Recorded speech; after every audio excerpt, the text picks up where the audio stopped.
There is one particular dish loved by many, if not all Malaysians, the Nasi Lemak. Nasi lemak translates to richly flavored rice. The name of the dish itself, Nasi Lemak, has some kind of origin story. The story begins in a little village on the outskirts of Malacca. Mak Kuntum was well known for her traditional massages on which she made a living. Her daughter Siri was left with the household chores, and that included preparing meals. One day, as Siri was preparing for dinner, she accidentally spilled santan into the pot of rice that was being cooked. As time passed, the sweet aroma of santan filled the air, and she thought to herself, maybe it'll taste alright. When her mother returned, she took notice of the different taste, to which she asked many times, "Nasi apa ni?" She responded with, "Nasi Lemak." The mother had mistakenly misunderstood it as the name of the dish, and the name Nasi Lemak was born. Well, at least that's how the story goes. Now here's what makes up the dish. There's rice made fragrant with pandan leaves and coconut milk, also known as santan. It is accompanied by ikan bilis, of course that's fried anchovies, some sliced cucumbers, egg, and peanuts. Oh, and you can't forget the sambal.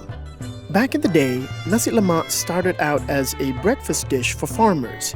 With a long day ahead of them, they needed a hearty meal in the morning to keep them full. This one dish covered all the food groups. You had carbohydrates from the rice, oils from the sambal, and protein from the anchovies and cucumbers. Nasi Lemak has always been a local dish, which later on became a common meal throughout the Malay Peninsula even before Merdeka. In 1909, it was first mentioned in a book titled The Circumstances of Malay Life, written by Sir Richard Olaf Winstead. In it, it described a dish of rice cooked with coconut milk with a simple kind of sambal. So what makes Nasi Lemak interesting? While we may know it as a Malaysian dish, not all of the ingredients are of Malaysian origin.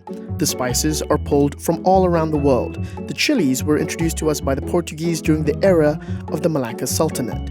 The use of ikan bilis is common throughout Southeast Asia.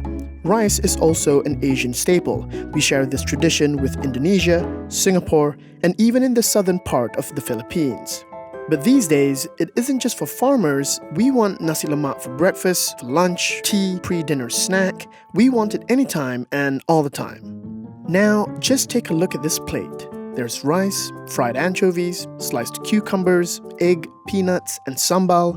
Nasi lemak really is the perfect metaphor for Malaysia.